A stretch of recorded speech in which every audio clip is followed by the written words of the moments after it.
prepared for hacks, guys. What is going on? Today I have an Aura's OU Wi-Fi battle against Tobias. He has been on this channel before, if I do recall. I cannot remember his Twitch name for the life of me, but he did stop by for the Wi-Fi battle stream the other day, and you know, we had a pretty awesome battle. Our teams are OU for the most part.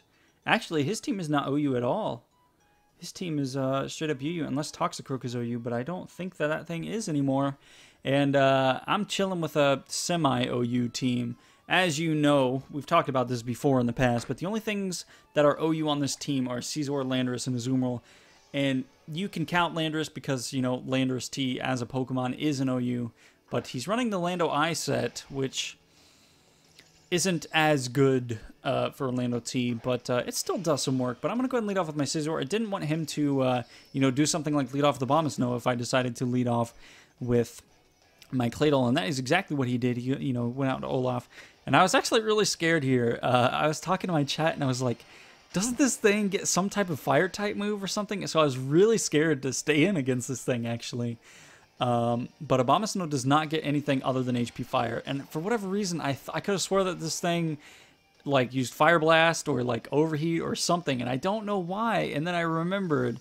And if you guys have not subscribed to this channel yet, if you go to my channel right now, the biggest video that you'll see, or like on the front page, is my Wi-Fi battle against a bunch of question marks. And in the intro of that video, I overheat an Abomasnow with a Rotom H, and that is why I thought that thing, because I just remember Abomasnow overheat, and I just thought, oh god, that thing gets overheat. So I was like really, really scared about it.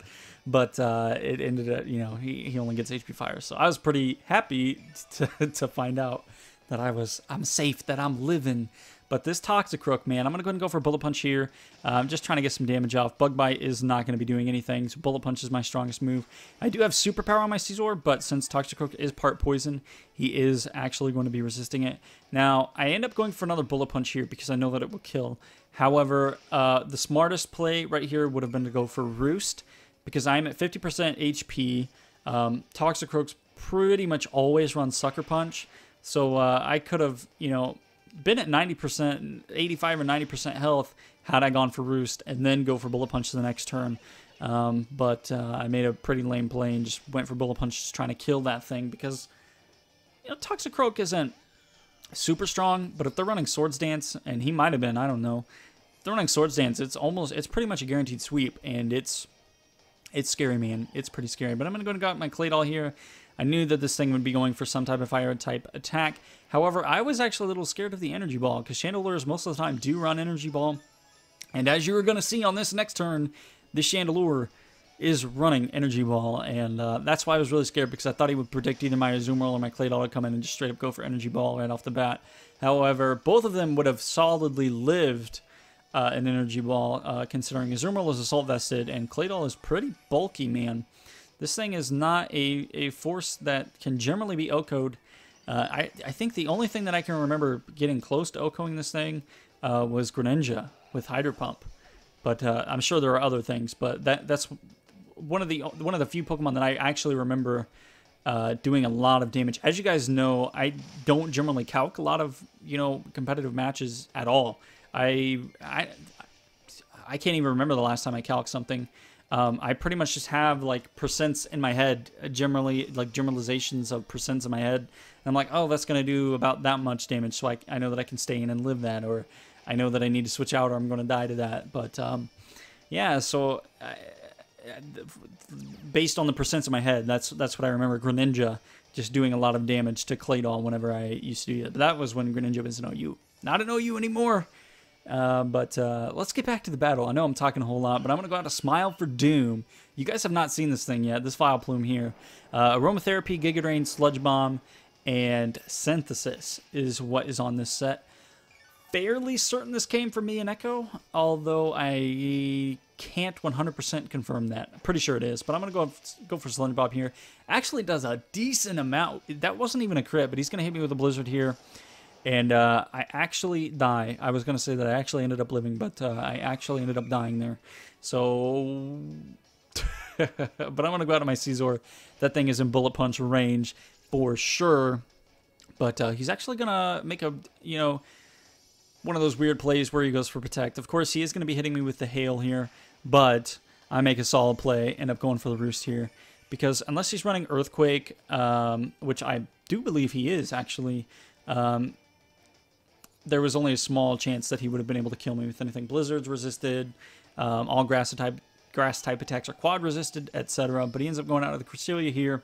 Obviously, I'm still wanting to go for Bullet Punch because I want to kill that Abomasnow. I didn't want to take an Ice Shard. Just it wouldn't have done very much, but I didn't want to take one regardless. And you know, Bullet Punch actually did a decent amount. Plus that Hail, which is kind of working for and against him here.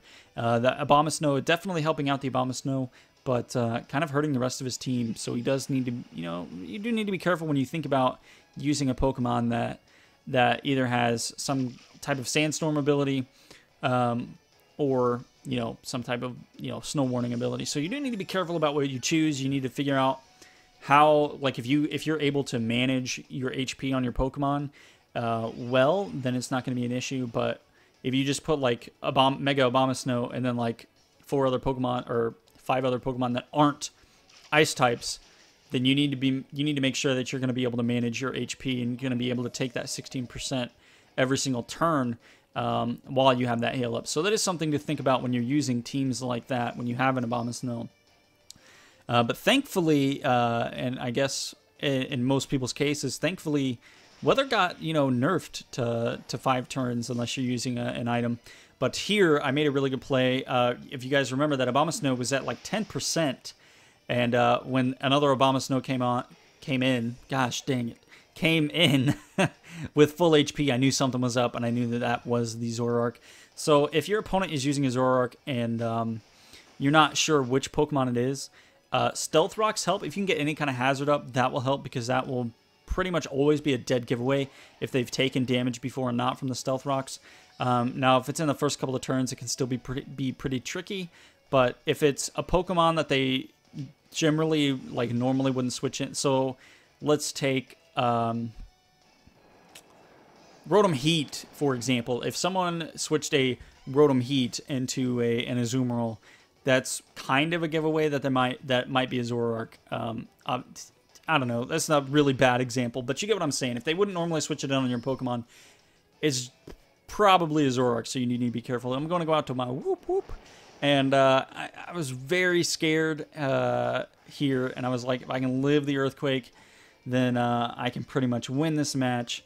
But I forgot that he was Life-Orbed, and I got the Intimidate off with Landorus T coming through, Landorus IT, you know, tech support, coming in with the Intimidate, living the Ice Shard, and that right there is game. I don't have to do any more work.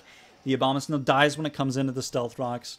It was, if I take a look at this battle, and, you know, if it wasn't me battling, I would have said it was very well played by the team, you know, that you're looking at the back of. So whoever, you know, has the Landorus, it looks like they made really good use of not only Stealth Rocks, but using the Hail to their advantage as well, even though the Hail was on the other person's team. So I know I didn't really talk too much about this battle. I talked more about a couple of other things, but I hope it wasn't too far off, and I hope you guys still enjoyed this video. If you didn't enjoy it, don't hesitate to hit the dislike button. It lets me know what you guys like and what you don't like. So if you liked the video, like it. If you didn't like it, dislike it. I hope you guys enjoyed it. I mean, I don't want to upload things that you guys don't enjoy. You know, that's never what I plan to do, but sometimes it happens.